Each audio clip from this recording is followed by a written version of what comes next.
Bonjour tout le monde, allez on va partir sur le BTC, j'espère que vous allez bien. Et puis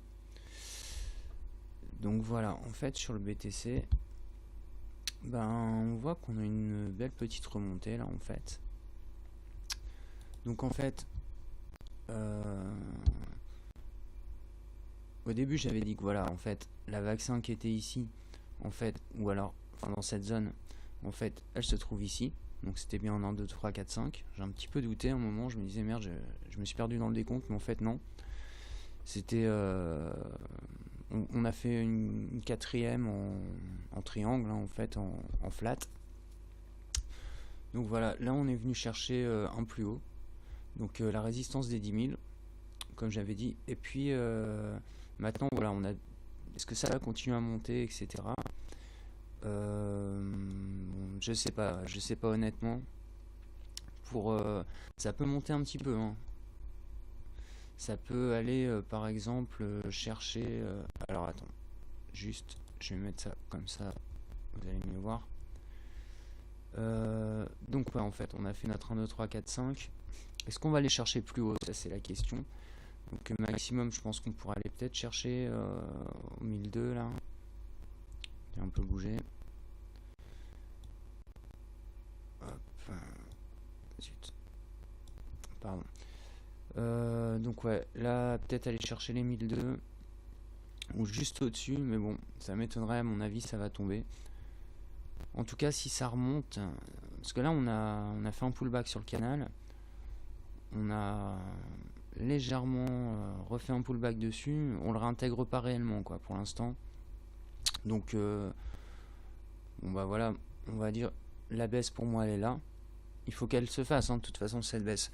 Et dites-vous que je vais vous montrer un truc après sur le BTC, vous allez voir que être bullish à mort, c'est peut-être pas la meilleure idée là en fait. Donc la correction elle doit se faire en 3 temps. Notre objectif pour l'instant il est là, d'accord. Alors évidemment elle peut se faire en venant ici, ça c'est tout à fait possible. Remonter, faire une vague 2, hop, et une vague 3 ici, une vague C.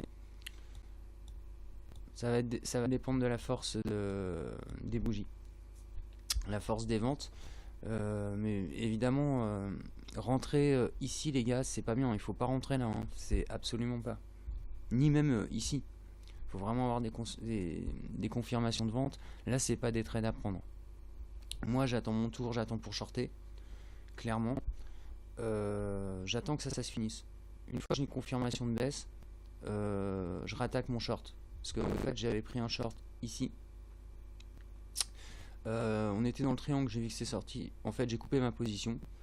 Donc j'étais en gain, mais alors vraiment de très peu, vraiment que dalle. Donc ça va, au moins j'ai rien perdu quelque part, tu me diras. Mais en tout cas, voilà. Maintenant j'attends la confirmation de baisse.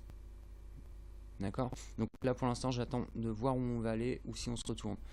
Je pense que là clairement on est dans une espèce de range, hein, qui est celui-là en fait, où en fait on oscille quoi. Donc maintenant ce qu'on attend c'est des confirmations de baisse. En tout cas moi c'est ce que j'attends. Je vais vous montrer un truc qui est intéressant quand même, que je regardais tout à l'heure. On va partir en daily. Je vais même pas partir en daily, je vais partir en weekly. Alors hop là.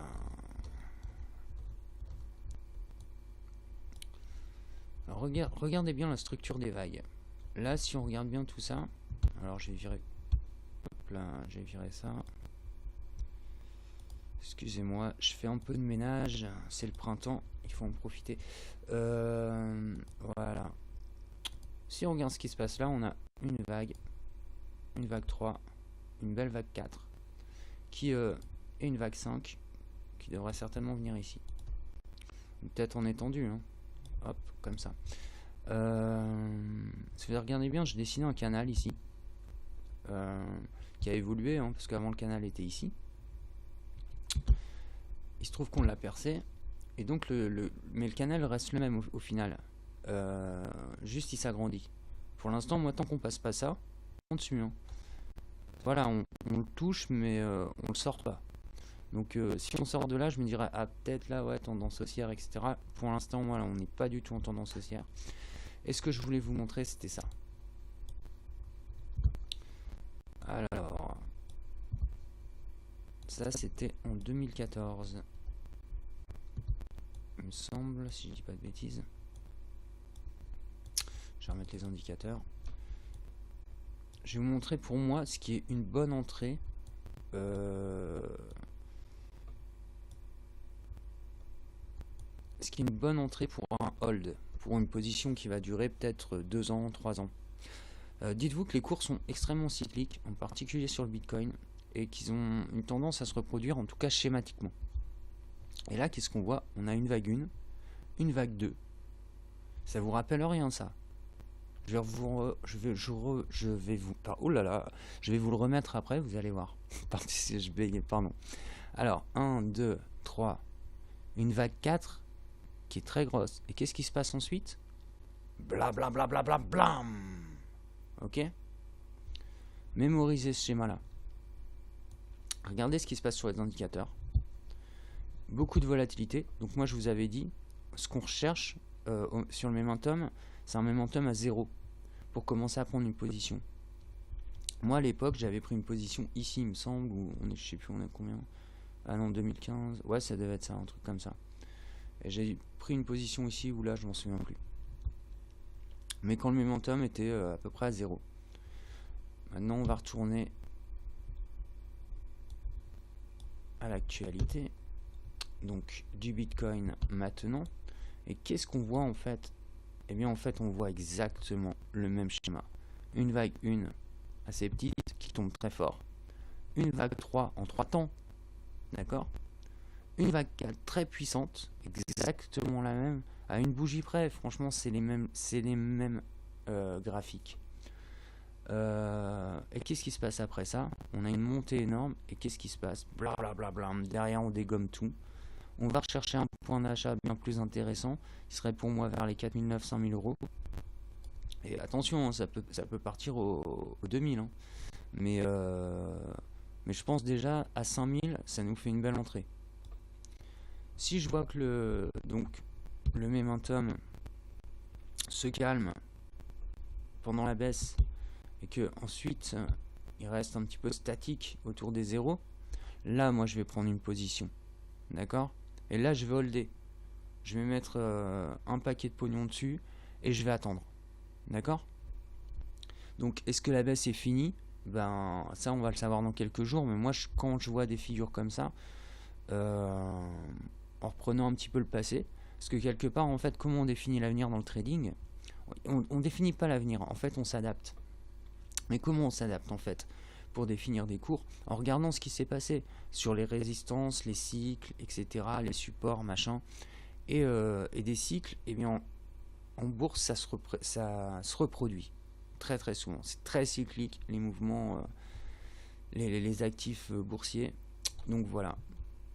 Donc le BTC là, pour moi, il a la gueule pour faire une 5e vague. Il monte trop fort, exactement. Donc je peux vous le remontrer. Hein. Hop. Donc là, on a été chercher les 78% hein, la dernière fois. Si on fait pareil, on sera à 2000. Donc là, j'espère peut-être pas, quoi. Mais bon, on va bien voir. De toute façon, on peut pas. Mais regardez bien. Hein. Une structure très courte. Une en 3 temps.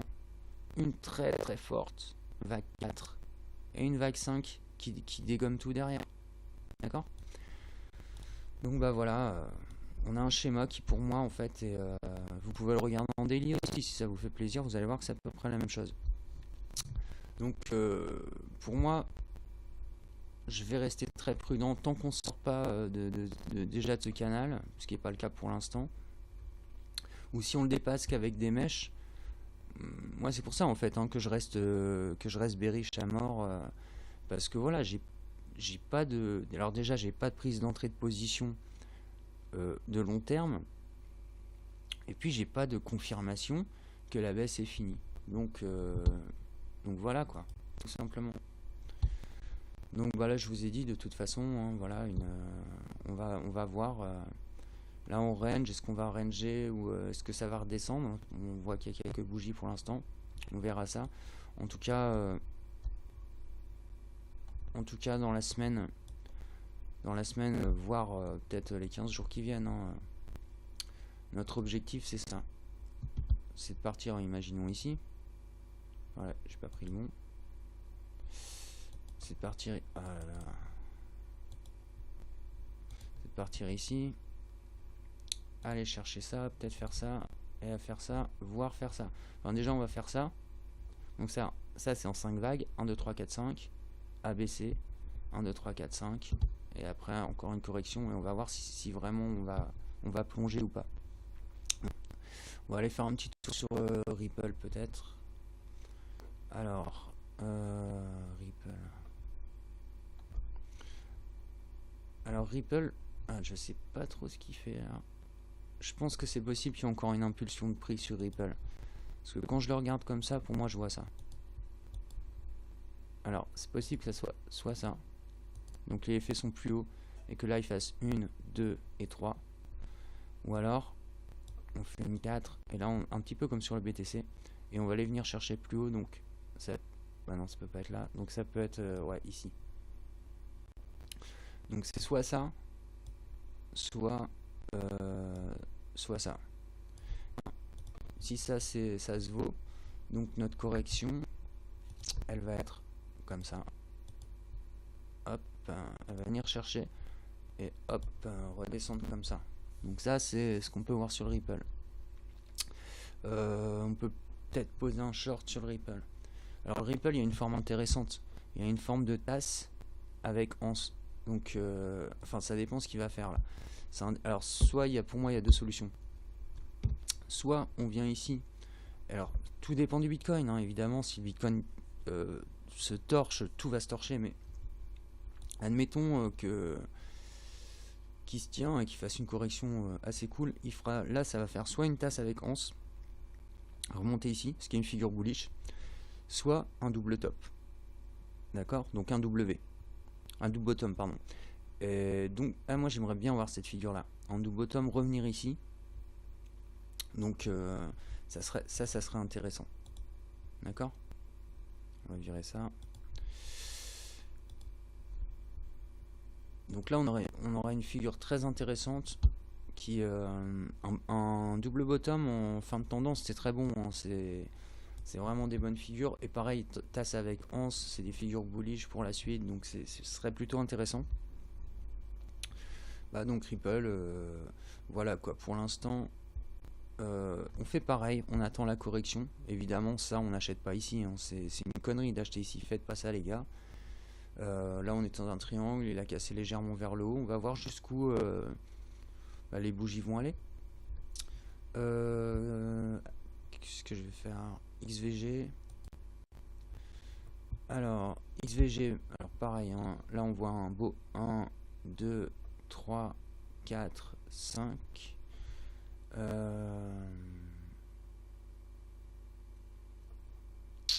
Donc là on a déjà une correction A, B, C. Alors là il rangeait dans cette zone là.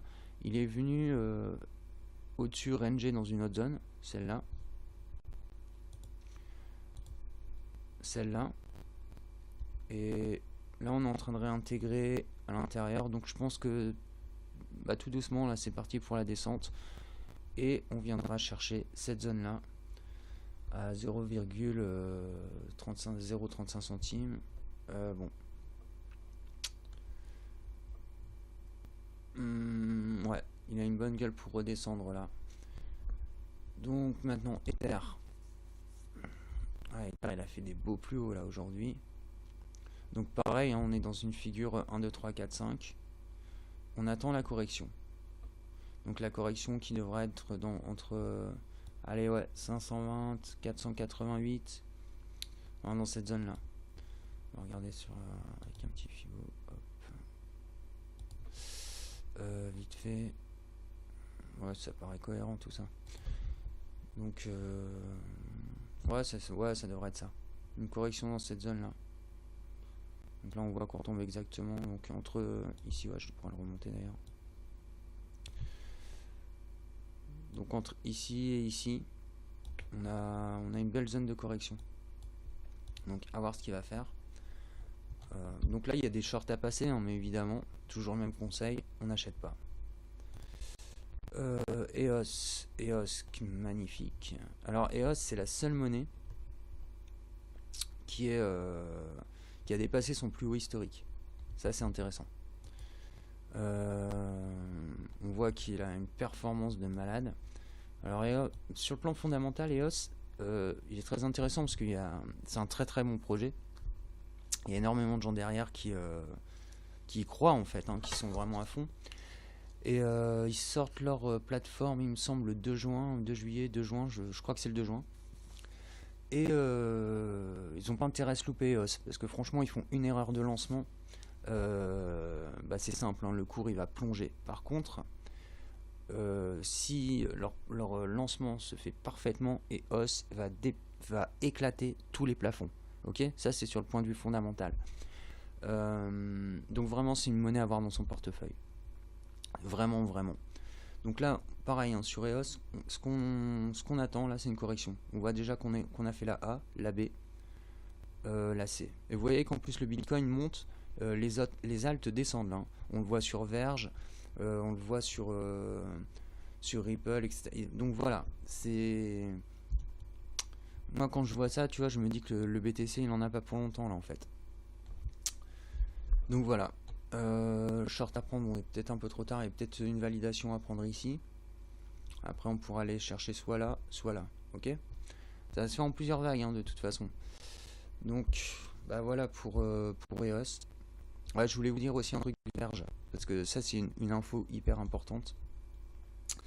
Verge, signé avec Pornhub et tout, on s'en fout, tu vois, au final, qu'il s'est signé avec Pornhub ou quoi que ce soit. C'est très bon parce qu'il y a peu de cryptos qui ont des vrais partenariats, donc ça c'est très bien. Donc ça c'est plus sur du fondamental, quoi. Mais ce qui est très intéressant, c'est que Verge, ils ont un partenariat avec CryptoPay, ils viennent de signer ça.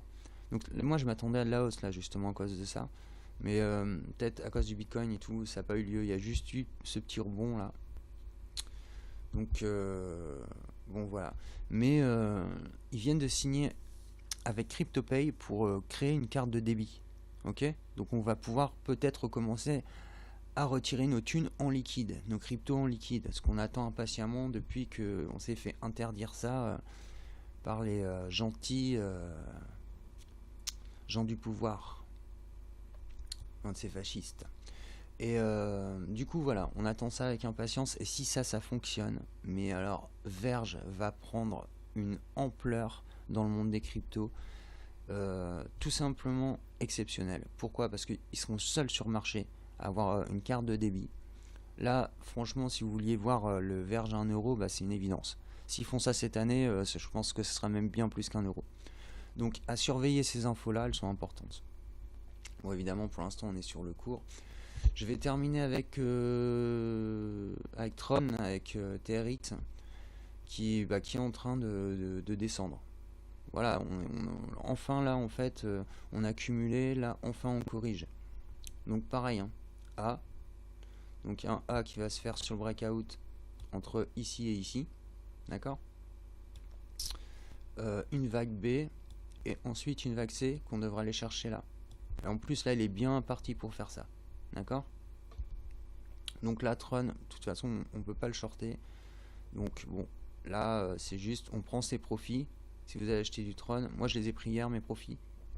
J'avais racheté au plus bas, il me semble que c'était un peu avant ici, enfin c'était plus en amont, peut-être ici. Donc je suis content, j'ai fait 450% dessus, c'est quand même assez énorme. Donc à peu près ça.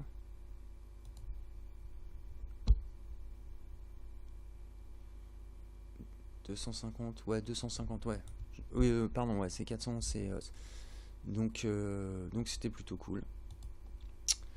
Ah oui, non, ouais, voilà, c'était ici. J'ai acheté ici, en fait. Donc voilà. On va regarder combien ça fait. Je me souviens plus, parce que ça a fait une belle somme, du coup. Zut.